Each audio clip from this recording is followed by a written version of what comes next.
साथ साथ हम बच्चों को पुराने हुर्फ जो बच्चे पढ़ चुके हैं उनका भी रिवीजन देते रहेंगे ताकि बच्चे वो वाले हुर्फ भूले ना।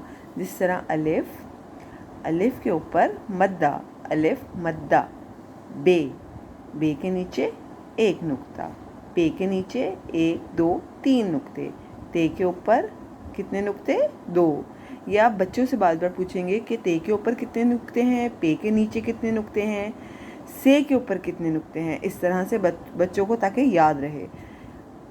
टे के ऊपर छोटी तुआ, से के ऊपर 3 नुक्ते, जीम के पेट में 1 नुक्ता, चे के पेट में 3 नुक्ते, हे का पेट खाली, खे के सर पे 1 नुक्ता। और ये कौन सा है? दाल। दाल के ऊपर क्या है? छोटी तुआ। जाल के ऊपर क्या है? 1 नुक्ता।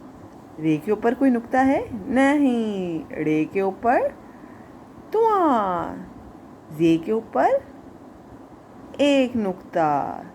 ये कौन सा हुर्फ है? या के ऊपर 1 2 3 नुक्ते। और ये कौन सा हुर्फ है? सीन। और ये कौन सा हुर्फ है? शीन। ओके।